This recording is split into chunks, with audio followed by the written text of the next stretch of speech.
We all have regrets. Maybe you regret using your Master Ball before running into that elusive shiny Pokémon, or maybe you're like me and you regret selling your old Pokémon cards before they were worth a month's salary. Game Freak too must have regrets over decisions they made or didn't make regarding the Pokémon series, and today I want to take a look at a couple design decisions regarding Pokémon specifically that I'm pretty sure Game Freak wished they had done differently or would have done differently if they had created them today. And if you think that means we're only looking at Gen 1, you couldn't be more wrong. I swear, Game Freak's philosophy is very much carpe diem. We do what feels good today and we don't worry about tomorrow or the fact that everyone is gonna expect us to bring these Pokémon back. Otherwise, I think they would have come up with easier ways to make regional forms or Mega Evolutions work outside of their intended games. Because right now, they're not easy to bring back at all. But anyway, let's get started with a broad example that I think really highlights what I mean. Gender differences. Introduced in Gen 4 because Game Freak thought they were cool, and they were right, I don't think they thought this one through for more than one generation. Tunnel vision on Diamond and Pearl and whatever came afterwards would be a problem for another day. And that has led to a situation where roughly 90 Pokémon from the first 4 generations have gender differences that are by all accounts extremely minor, yet for consistency's sake have to be present in every single game.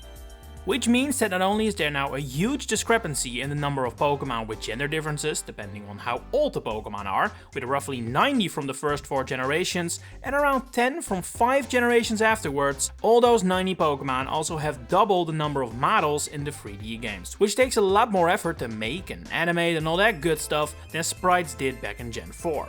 I guarantee you that during X and Y's development, when all Pokémon received 3D models, gender differences were cursed roughly every week in those offices. I don't think we should underestimate how much extra work this required to do for a feature that in 90% of the cases doesn't really matter.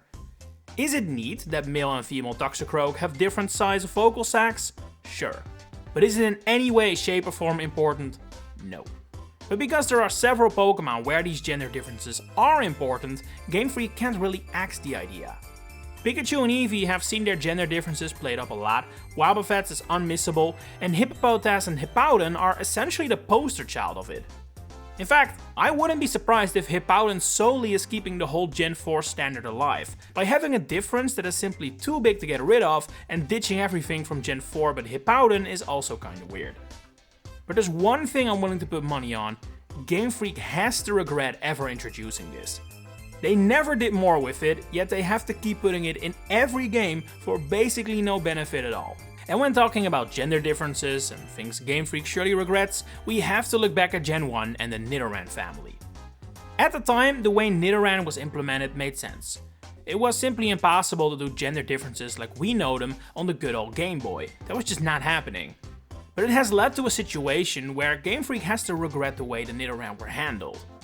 Had Nidoran been introduced later, male and female Nidoran would undoubtedly be the same Pokémon, except with gender differences. In fact, the way the two Nidoran work is awfully similar to a Pokémon like Meowstic, where male and female Meowstic are basically different Pokémon, but are considered the same species. Hell, the Meowstic have bigger differences than the two Nidoran. The Nidoran at least have the same moveset. And so, with how much of an outlier the two Nidoran are compared to every other Pokémon, Game Freak has to regret doing this to some extent, surely. To anyone who has joined after gender differences became a thing, which are literally millions of people, it is essentially impossible to explain why Nidoran is the way it is. It's just like that. Roll with it, don't think too hard about it. It's too late to change it now. I mean, the Pokédex would literally shrink one number. I can't imagine Game Freak will ever do that. But that doesn't mean there must be an inkling in there somewhere wishing they handled this differently.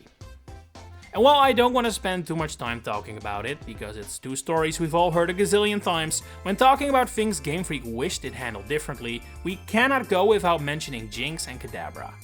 In the end, both worked out, with Jynx's face changed to purple to remove any resemblance to racial stereotypes, and more recently, Uri Geller putting an end to the long feud between him and the Pokémon Company over Kadabra. But it goes without saying that if Game Freak had known what these two would cause, they would have changed some things about their designs, or in Kadabra's case, name, since its Japanese name is Yongerer, based on Uri Geller. But I promised you this wouldn't all be Gen 1, so let's go forward in time to where Gen 1 was old enough to drink. In 2016, Sun and Moon released, but a few months earlier, a special demo had been released for the game that featured a Pokémon Game Freak probably regrets ever making video game canon: Ash-Greninja. This for me is the prime example of what I talked about in my intro, the Carpe Diem philosophy. At the time, everyone thought Ash-Greninja was awesome, so Game Freak thought, let's capitalize on that and add it to the games. That'd be so cool. And it was so cool. But not for 1 second did they contemplate what this meant going forward. Because Greninja is super popular, it's 100% gonna be available in future games too, meaning you should be able to move this Ash-Greninja and its unique ability Battle Bond forward too. Even after Ash-Greninja long vanished from the anime, even after Ash had been retired as anime protagonist.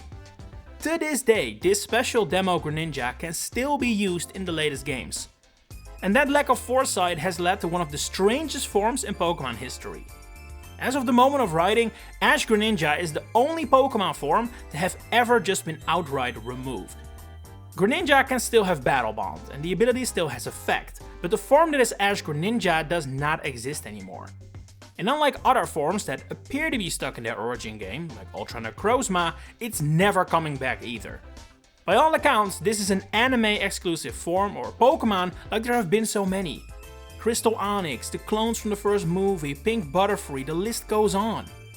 And Ash-Greninja, by all accounts, should have been just one of them. But Game Freak couldn't resist. They made him exist in the most important universe, the game universe too, and that is a move I think they ended up regretting the moment they moved on from Sun and Moon and realized, oh crap, we need to do something with this now, every time we bring Greninja back. So they decided to put off the bandage nice and quickly, and pretty much immediately said, no, this never happened. Ash-Greninja? I don't know what that is. This is Battle Bond Greninja. But not every time the problem is the entire damn Pokémon. More often it's a smaller thing. For example, there are several evolution methods that Game Freak has introduced over the decades that they ended up regretting. Probably the most obvious ones are location-based evolutions, like Magnezone, Probopass, the Sinnoh Evolutions, and Crabominable. All of these have since been changed to evolve with the most logical evolution stone. Undoubtedly because Game Freak didn't want to have to include locations like this in every single region, just so you can get this one Pokémon evolved. It's another clear example of the Carpe Diem idea. Would it be cool and unique if Eevee evolved near this mossy rock? Definitely. Did we consider we now need to put this rock somewhere in every single game? No. And unlike the previous examples in this video so far, as such, Game Freak regretted this so much they actually retconned it. I'm just saying, it's a matter of time before region-based evolution, so like regional forms, follow this same path, especially if Game Freak toned down the number of them like Paldea did seem to suggest. Oh, and the new Walk with your Pokémon, as seen with Rellor and Bramblin, seems like a good candidate to be changed eventually too. We've already seen that before too, as initially in X and Y, Sylveon evolved exclusively through Pokemon and Me, but once Game Freak realized they didn't want to bring that back every time, it was changed to learning a Fairy move. Furthermore, somewhere in the future, Game Freak will probably also have to adjust the evolution method for Finizen, since I doubt every single game ever will now feature Union Circle, Runerigus, unless they want to bring that random rock back every time, and with Pokemon Go getting less popular by the year, the point at which Meltan can evolve in the mainline game is also definitely coming closer. But will this stop Game Freak from introducing new, hyper-specific evolution methods for Gen 10? Probably not. Like I've been saying, something cool and unique today is worth more to them than something future-proof but more standard. Anyway, let's get back to Gen 1 for a final time to look at some more cases Game Freak would have probably handled differently today or wish they handled differently. A super minor one that I still think qualifies is Primeape. Have you ever noticed that the classic anime I'm angry mark on Primeape's forehead, no idea what the technical term is actually full on part of its face? It doesn't feel too out of place in 2D art and sprites, but it does feel a little off in 3D models, and I don't think had Primeape been created today, would they have included a preset emotional reaction, essentially. It feels very much like a design element from the time Pokémon were still inspired by masters, as in Dragon Quest, rather than more natural beings that can be our friend. I mean, I can't think of many other Pokémon that have one set emotion baked into their design that they essentially can't break free from. Like, sure, Soble's often crying, and Galarian Corsola looks permanently depressed, but it's not like they can't smile or be happy. Their design doesn't stop them from doing so. Because Primeape's angry mark is always there, it essentially always looks angry, even when it's not. And while saying Game Freak regrets that might be a bit too much, but I don't think they would do something like this today. And lastly, we have a case where it's not really a big deal and it hasn't really stopped anything from happening or whatever, but when you look at recent generations, you can't conclude anything else than that Game Freak probably wished they had managed this a bit differently. I'm talking about primary typings, so the first type a Pokemon has, and then specifically Flying type. Flying as a type is not underrepresented at all. Plenty of Pokemon have it, but very little species have it as their primary type. And that is something I think Game Freak lightly regrets. The biggest evidence for it is recent generations. Ever since Gen 5, when Tornadus became the first Pokemon to have Flying as its primary and only type, more and more Pokemon have been introduced that would have probably had Flying as their secondary type had they been introduced earlier, showing that Game Freak did want to correct this a little. I think especially Pokemon like Cramorant, Bombardier and Flamigo are telling. They're all dual types and would in past generations surely have Flying as their second type, but now they don't. And while again, which type is first doesn't really matter, it can have an impact on some side things, such as when Pokemon are divided, sorted or limited to their first type. I don't think there is an example of that actually really mattering, but it does impact small things, aesthetic details or Koryo's Revelation dance, stuff like that. It helps make Flying more of a regular type, rather than this weird sort of permanently secondary type, like it has long been in the past. And looking at that recent trend, I can guarantee you that Game Freak would have preferred it if Pokemon like Pidgey, Tailo and Swanna would have had Flying as their primary type, just like the more recent bird Pokemon. I mean, for all we know, Game Freak has had ideas in the past to include mechanics that differentiate between primary and secondary typing, but had to scrap it because Flying then messes up the balance.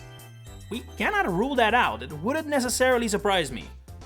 But yeah, changing the order on all the past Pokemon is probably not worth the effort either. Anyway, that's been all from me. What are your thoughts on these possible Game Freak regrets? And are there any things you wish Game Freak would retroactively change? Share it in the comments below. If you enjoyed this video, please consider giving it a like and subscribing. If you really want to support me, you can now become a channel member to get all kinds of fun perks and help me keep bringing these videos to your doorstep every week. For now, thanks for watching and enjoy the rest of your day.